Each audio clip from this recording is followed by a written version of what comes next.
Bienvenue pour ce nouvel extrait de l'émission Twitch Trop Sport. Bonjour à tous et à toutes et bonjour Antoche. Bonjour à toutes et à tous et bonjour Théo, c'est un plaisir de vous retrouver pour cet extrait de notre dernière émission en live. N'hésitez pas à réagir dans les commentaires de cette vidéo parce qu'évidemment on répond à tous les commentaires. Eh bien, bonne vidéo. Comme je le disais, et particulièrement par la France, avec donc le PSG qui cette année a un parcours compliqué, on va dire, en Ligue 1, si c'est compliqué ou en tout cas particulier, puisqu'ils sont premiers, mais à simplement 3 points devant Nice et 6 points devant Monaco, qui est troisième. Donc un début de Ligue 1 compliqué, et puis une Ligue des Champions qui est aussi un peu particulière, puisqu'ils ont perdu 4-1 face à Newcastle. Ils s'étaient bien repris, on pensait vraiment que ça allait mieux aller. Et ensuite, ils avaient gagné 3-0 contre l'AC Milan, tout allait bien, et puis il y a eu cette défaite à San Siro 2-1, avec une équipe qui jouait un peu de manière étrange. En tout cas, on avait l'impression qu'ils étaient un peu perdus dans leur propre jeu. Donc voilà, un début de championnat et un début de saison en tout cas pour le PSG qui est assez particulier, avec de bons éléments et notamment Warren Zaïre-Emery qui s'est vraiment révélé. Mais voilà, en tout cas, un début de championnat et de Ligue des Champions pour le PSG, un peu particulier, spécifique. Je ne sais pas ce que tu en penses, Antoche, mais le PSG qui, comme chaque année, fait un peu peur et vacille un petit peu vers la fin des phases de poule et juste avant le début des huitièmes, le moment souvent où ils sortent de la compétition de la Ligue des Champions. Ouais, alors c'est vrai que le PSG nous fait un peu du comme d'habitude, mais c'est vrai que d'habitude on voit leur relâchement plus aux alentours de février justement quand ils arrivent à sortir de la phase de groupe et qu'après c'est effectivement huitième de finale, c'est un peu le moment le plus difficile à passer pour le PSG, c'est souvent là qu'ils sont éliminés et c'est vrai qu'on a même en championnat, c'est souvent à cette période-là qu'on a un peu un relâchement du côté parisien. Maintenant qu'il n'y a plus Neymar, hein, parce que c'est vrai qu'à chaque fois c'était souvent Neymar qui était absent de ces moments-là. Maintenant qu'il n'y a plus Neymar, le relâchement il arrive plus tôt, on a l'impression. Parce que c'est vrai que depuis le début du championnat et donc de la campagne de Ligue des Champions, ça n'a pas été le meilleur PSG, mais ça a été un PSG qui, je trouve, a avant l'élimination, je m'enflamme, mais le match perdu contre l'AC Milan n'a pas été dégueulasse en Ligue des Champions. Je trouve que c'était surtout en championnat qu'ils ont eu du mal à démarrer, mais ils sont restés quand même présents en Ligue des Champions puisqu'ils ont quand même fait des bonnes performances, notamment contre l'AC Milan au match aller, qu'ils avaient gagné quand même 3-0. Qui n'était pas un mauvais match qu'ils ont fait. Là où ils ont fait un mauvais match, c'était, on le disait, contre l'AC Milan, cette fois au match retour à San Siro, mais aussi et surtout contre Newcastle au début de la Ligue des Champions, quand ils ont perdu 4-1 contre Newcastle, où vraiment l'équipe était inanimée. Il n'en a rien vu du tout du PSG qui s'est fait rouler dessus par Newcastle en Angleterre.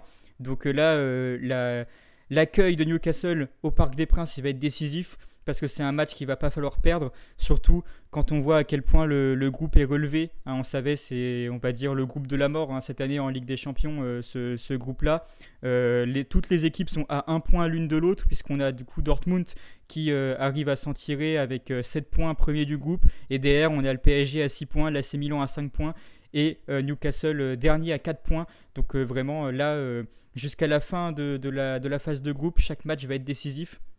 Et donc en ayant perdu le match aller contre Newcastle, il va falloir absolument aller gagner le match retour pour le PSG s'ils veulent au moins s'assurer une deuxième place et donc une qualification en huitième, parce que sinon là la troisième et même la quatrième place, mais au moins la troisième place qui serait signe d'une qualification en Europa League est vraiment pas loin du PSG quand on sait que du coup l'AC Milan est revenu lors du match retour. L'AC Milan a encore un coup à jouer, et si Newcastle arrive à réitérer la victoire contre le PSG, Newcastle peut aussi se mettre dans de très bonnes conditions et à l'inverse faire très mal au Paris Saint-Germain. Donc ça va être très intéressant de suivre ce match un peu clé, je trouve, du PSG contre Newcastle, puisque c'est un peu l'issue de ce match-là qui va pas sceller le sort, mais qui va en termes de mental et en termes de pronostic peut sceller l'avenir du groupe et l'avenir du PSG en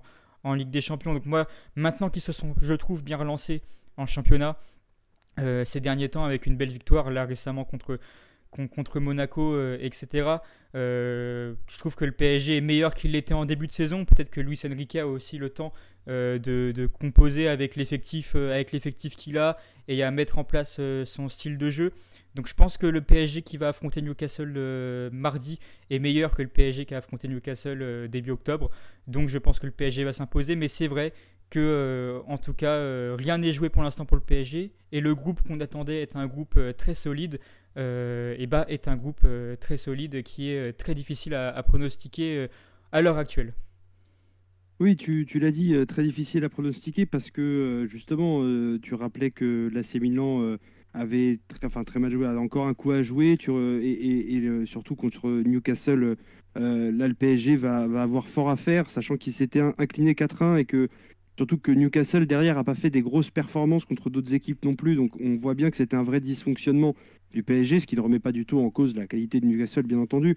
Mais quand on voit que le PSG s'impose 2-0 contre le Dortmund dans le premier match, la première journée de Champions League à domicile, qui se prennent 4-1 contre Newcastle, donc la deuxième journée, et qu'après Newcastle se prend consécutivement 1-0 et 2-0 toujours face à Dortmund, on se dit que voilà, le 4-1 de Newcastle, il est un peu, pas sorti de nulle part, mais un peu, sachant qu'ils font en plus match nul contre l'AC Milan dans la première journée de Newcastle. Donc on se dit que c'était un peu la déroute du Paris Saint-Germain, mais encore une fois, c'est une déroute qu'on voit souvent, tu l'as bien rappelé, c'est vrai que souvent, ça arrive un petit peu plus début des demi, enfin juste avant les huitièmes plutôt que fin de phase de poule, mais c'est un peu malheureusement quelque chose de récurrent avec le PSG.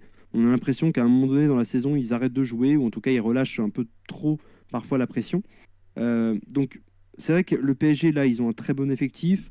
Luis Enrique a fait, je trouve, un très bon boulot à la fois les recrutements et sur la façon de jouer de l'équipe. Mais en même temps, on se dit que le PSG n'est pas à l'abri de retomber dans ses travers. Tu l'as dit, le Paris Saint-Germain-Newcastle du 28 novembre prochain, donc c'est-à-dire début de semaine, là, mardi, ça sera intéressant de voir, en fait, déjà, si ils ont appris des leçons à la fois de la première déroute, mais aussi de la déroute à Milan, puisque c'est vrai qu'on les avait vus très en maîtrise, franchement, au Parc des Princes le 25 octobre, face au AC Milan. Ils étaient maîtres de leur jeu, ils ont fait 3-0 et c'était logique. Vraiment, ils ont vraiment maîtrisé de A à Z. Et le match retour, le 2-1 de Milan, Milan l'a pas volé parce que clairement ils ont été présents, ils ont été combatifs, et le PSG peut-être pas assez décisif. Donc effectivement c'est une équipe, mais j'ai envie de dire c'est un peu aussi le lot du PSG tous les ans, c'est-à-dire tous les ans c'est un nouveau coach, tous les ans il y a des recrutements nouveaux. On pense notamment à Messi il y a 3 ans maintenant, qui était arrivé un peu comme une fleur au dernier moment du mercato et qui avait dû être rentré dans l'équipe de manière un peu forcée par à l'époque Mauricio Pochettino, si mes souvenirs sont bons. Donc voilà, c'est toujours un nouvel entraîneur au début de la saison, donc toujours des ajustements à faire. C'est là où on voit aussi les problèmes que le PSG rencontre en Ligue 1, parce qu'il y a des fois des matchs qui maîtrisent de A à Z et des matchs à côté desquels ils passent, alors que normalement, étant donné la qualité de l'effectif et des joueurs à l'intérieur de cet effectif, il devrait y avoir tous les ingrédients pour que ça marche, et que ça marche tout le temps vu la qualité de la majorité des clubs de Ligue 1. Je ne dis pas que tous les clubs de Ligue 1 sont mauvais, loin de là, mais il y a certains clubs où le PSG ne devrait pas peiner, ne devrait pas faire un nul, ou ne devrait pas avoir du mal à gagner. Donc on va voir, tu l'as dit, sur ce prochain match et sur la fin de cette campagne de Champions League, comment se comporte le PSG, mais en tout cas ça va être décisif dès maintenant de vraiment pouvoir signer sa qualification en huitième de finale, et de ne pas rester aux portes finalement des phases finales de Champions League. Parce que là, ça sera encore plus une décision entre guillemets encore plus grande que d'habitude. Parce que d'habitude, au moins, ils arrivent en phase finale, mais ils n'arrivent pas à aller plus loin que l'écart, ou que les huitièmes. Mais là, ça va être compliqué. Donc à voir, même si on l'a rappelé, l'effectif global, que ce soit Warren Zaïre-Emery, je trouve que Ugarte fait aussi beaucoup de bien au milieu de terrain. Vitinha s'est vraiment révélé avec le départ de Verratti.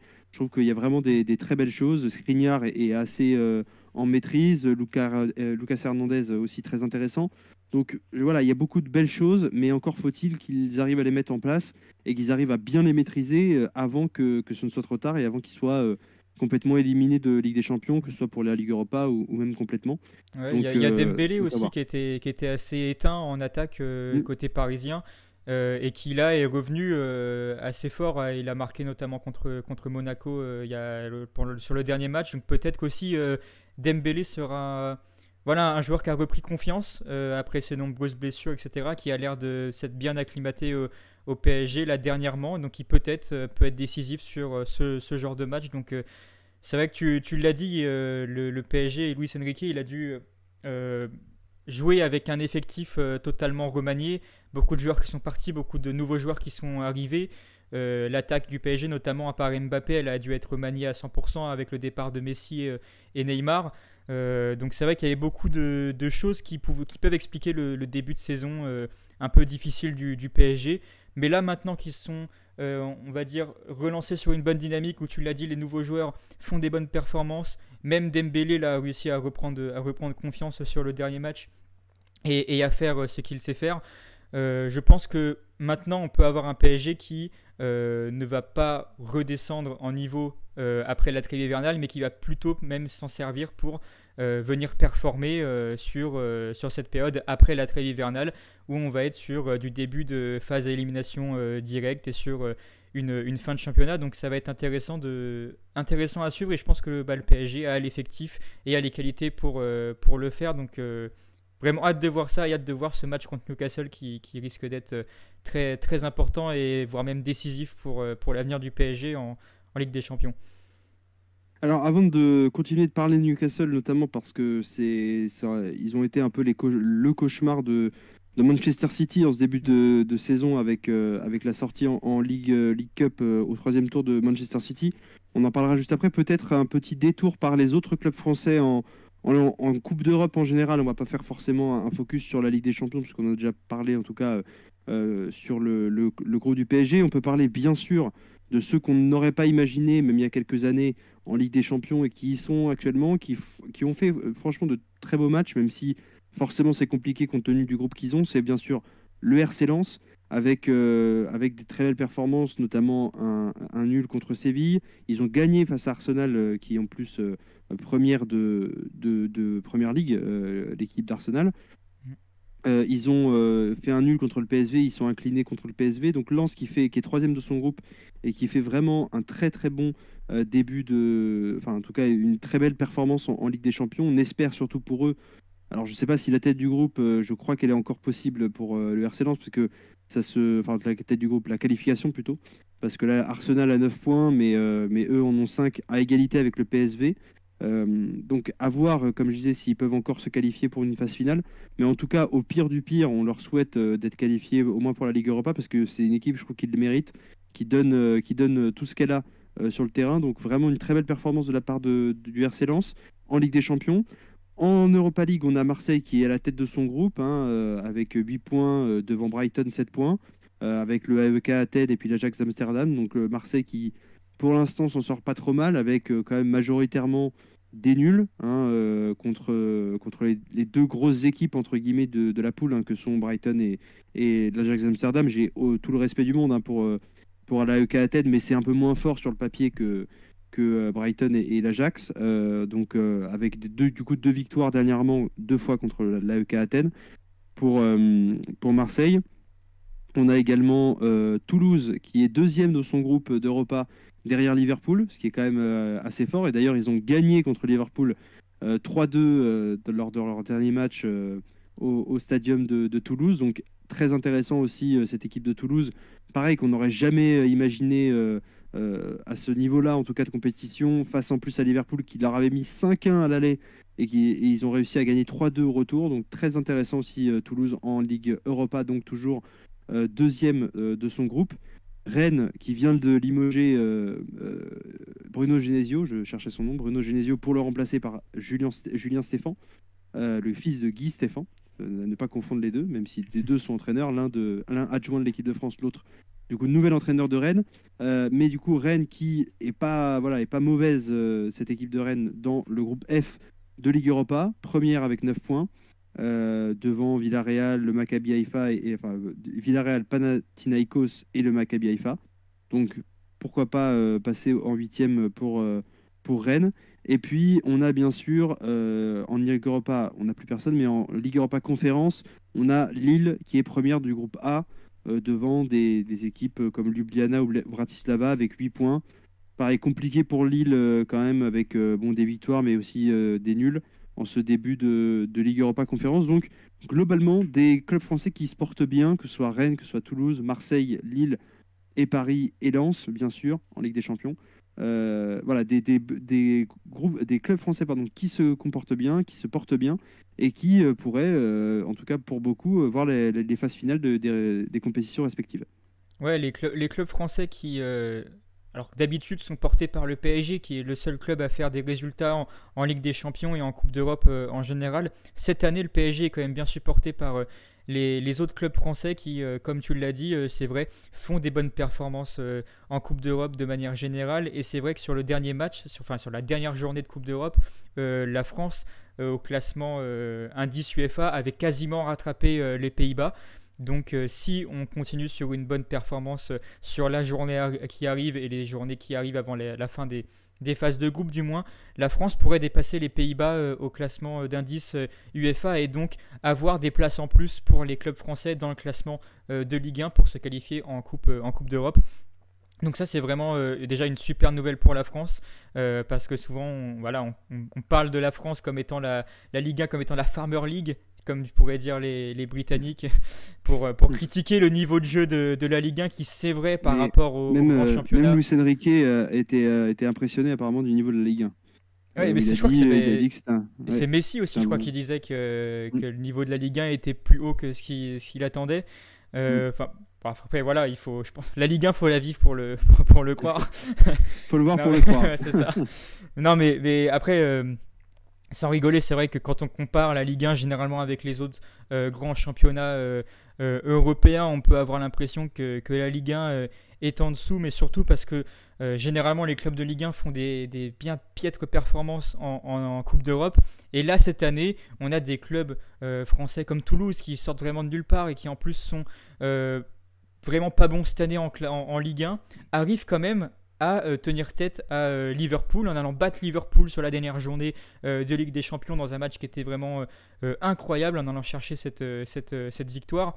Donc vraiment il y a ces petits clubs français qui payent pas de mine au niveau européen mais qui pourtant sont là, qui viennent faire des bonnes performances du côté français et viennent grappiller des points d'indice UEFA pour faire monter la France au classement. Et en plus, ce qui est bien, c'est qu'on n'a pas juste Toulouse, on va dire en petit poussé, qui vient faire des bonnes performances en Europa Conférence. On a les autres clubs français qui sont quand même maintenant un peu plus habitués aux Coupes d'Europe, comme Rennes et comme Marseille, qui sont aussi très en dents de scie dans le championnat de Ligue 1 actuellement, mais qui sont quand même là, tenir tête, à faire des bons résultats. Et c'est vraiment le fait que tous les clubs français sont actuellement en même temps en train de faire de bons résultats en Coupe d'Europe, que ce soit en conférence, en Europa ou en Ligue des Champions.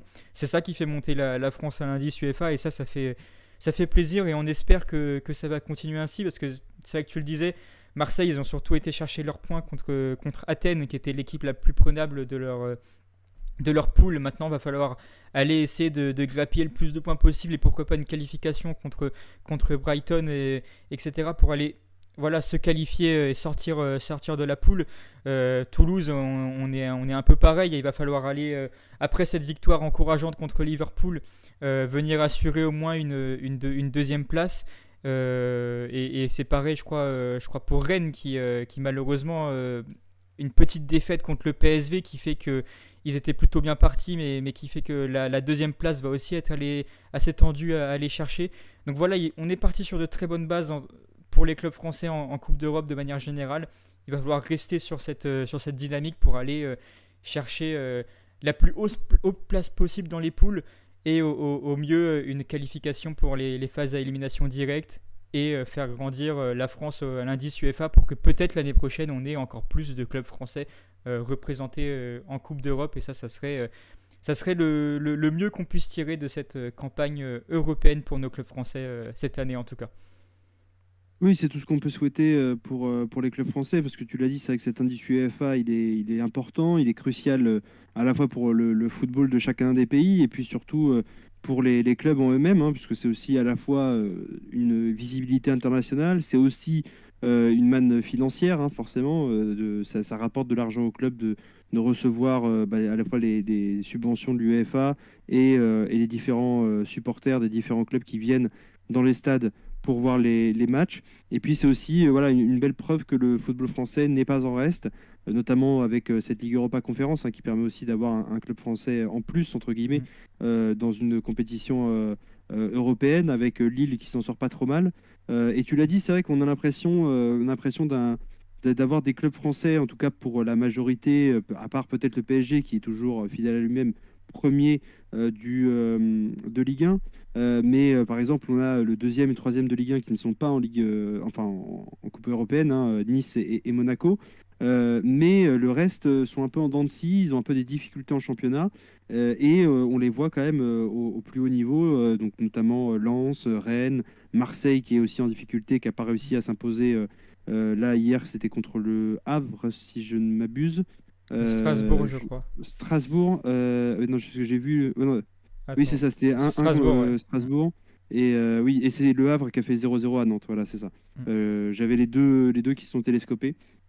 Mais voilà, Strasbourg, effectivement, mais voilà, tenu en échec 1-0-0, donc enfin, un partout pardon, de Marseille à Strasbourg.